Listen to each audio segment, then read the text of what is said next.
So one of the most important things is reading a book that's a really interesting book called Instant Millionaire. And the guy said, put yourself in a position where you can't retreat. I can tell you that I run many days and I measure my performance hourly. It will transform your life.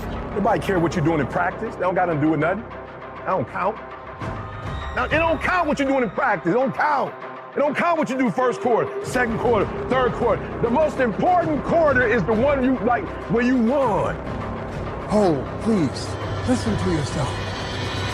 You know the feelings. If you start listening to the feelings in your heart, and I'm doing it now more every day, I find that my feelings, I can trust them.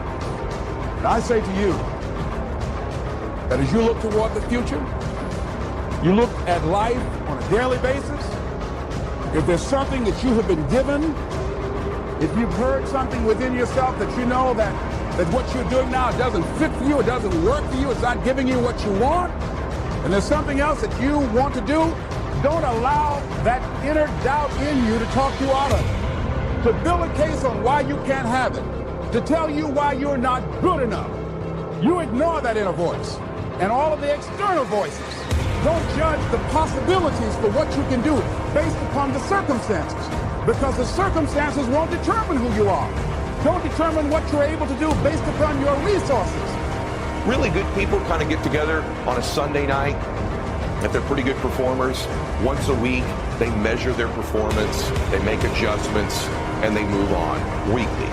And then there's really top-level performers, and they do it at the end of every day, don't they? At the end of every day, they sit back, they look at their calendar, they look at the results, and they measure the performance daily. Well, who do you think's going to do better? The person who measures it once a year, once a month, once a week, or once a day? We all know the better adjustments, they've shrunk the time frames down, they adjust, they get better, they improve daily.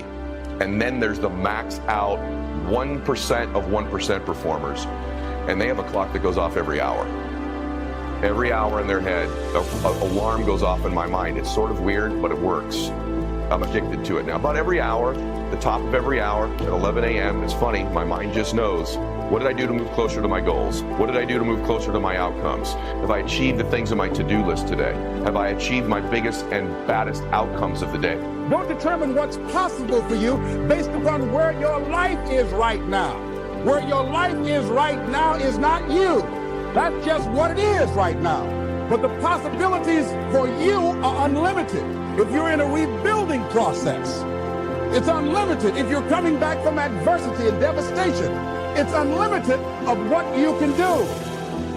That's the capacity of human beings. It doesn't matter how many mistakes you've made. It doesn't matter how many flops you've had.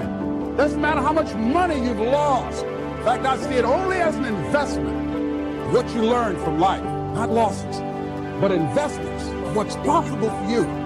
And I say to you that once you start listening to yourself and as you begin to act on your dream, as you start just trying to find your way, doing what you can with what you have, you will start seeing things opening up for you. You'll start attracting people. You say, where'd they come from? Things will start coming together, clicking for you. You say, whoa, you start brainstorming. Ideas will come out of nowhere as you focus on it. And every hour, did I move closer? Did I move closer? What adjustments do I need to make? What do I need to celebrate? What tweaks? What's been accomplished so far? An hourly alarm clock goes off in your head. If you can get to the point where you just begin to practice it, and maybe for now, you program this thing to go off every hour just to remind you, what did you get accomplished? Maybe when that hour goes off, you know what flashes on the screen? Your outcomes and your goals. Hourly, the alarm goes off. Hourly, the alarm goes off.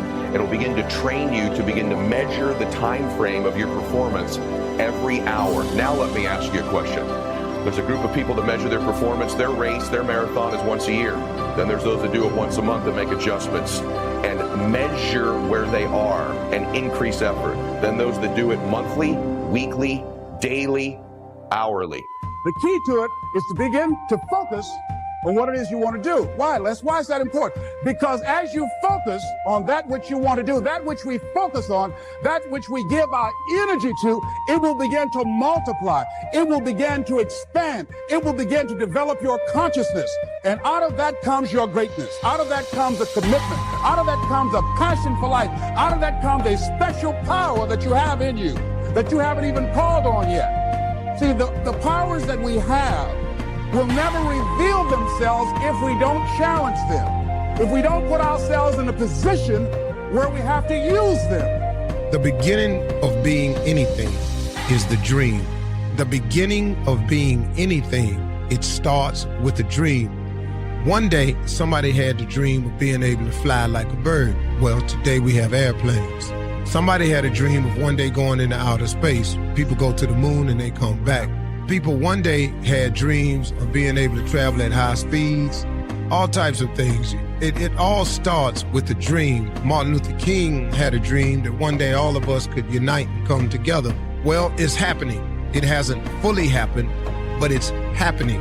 But it started with a dream. Those dreams are available to each and every one of us. So parents, if you have a child that says something that's beyond the realm of your thinking, don't make it not possible. So when your child says, I'm gonna be a star, and you don't really see the talent, they got something in them that you might not know about. They may have a dream and something burning inside of them that you don't know anything about. It all starts with a dream.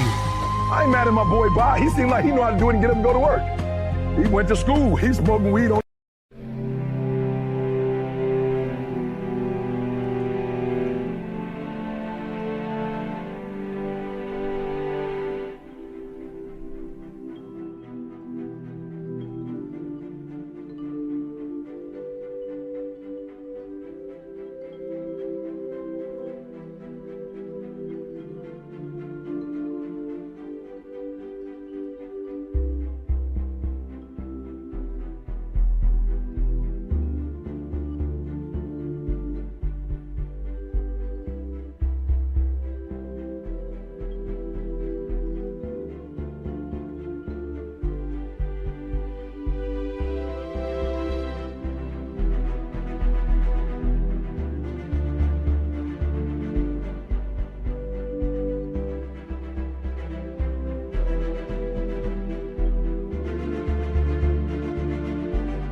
Way to school, still doing good on tests. But I had to set a personal standard that we're not doing that. Somebody hit me the other day, E, what you think about weed? Oh, why you asking what I think about E, what you think about? I said, listen to me, bro, I got a standard. He said, E, what's wrong? I love young boy, he about 21. E, what's wrong with? E, what's wrong with? E, what's wrong with? I said, bruh, I'm trying to be the next Martin Luther King. When you get to this level, you don't ask what's wrong with, you ask what's right with. I'm a champion. We as a champion, we ain't trying to cut corners. We ain't trying to see how much we can do and still be successful. I got a standard. I want to be the best. And I love Steph Curry. Steph said, making shots in workouts is no longer good enough. Put this down, finish. Write that down, type that to yourself, execute. Put that down, finish, execute. Let me tell you something, they treat people differently who execute. That a man without a dream or a vision shall perish. And that's so true. If you don't have nothing you're working for, nothing you're shooting for, you really have no focal point in life, and you wander around aimlessly all the time. So all of you out there, whatever your dream is, and dream big. My father used to tell me all the time, he said, son, aim for the moon, because if you miss, you'll still be amongst the stars. The bigger you dream, the wider you let your mind fly, the more capable you become of accomplishing the thing. See, you've got to understand that it doesn't matter your financial circumstance, it doesn't matter what environment you live in. If you can see yourself out of the project, if you can see yourself outside the ghetto wall, if you can see yourself anywhere, then guess what? See it. See it and believe it to be so. Write that down, finish. Effort is not good enough. Ain't nobody paying you for effort. You don't get paid for effort. You don't get paid for trying. Then my wife went to Dubai because I execute for free. I put up videos every single day. Ain't nobody paying me for the stuff I put up since 2006. I just put it up so when you wake up, you got something. And then in the afternoon, I give you something. And then when you drive it home, I give you something because you got to go back to your family. I want you to be pumped up when you go to your family. And guess what happened? You reap what you sowed. We're on our way to Dubai. My man said, E, we all was in Emirates. But you saw mine was like a cap. I didn't know what it was. It was like a capsule me and my wife was in. They paid $30,000 plus airplane seats. I was scared. I'm like, oh, I don't know if I want to go over here. My man paid 30 grand for the seat. Now, he might be looking for me to come, but I don't know what he looking for me to come over here.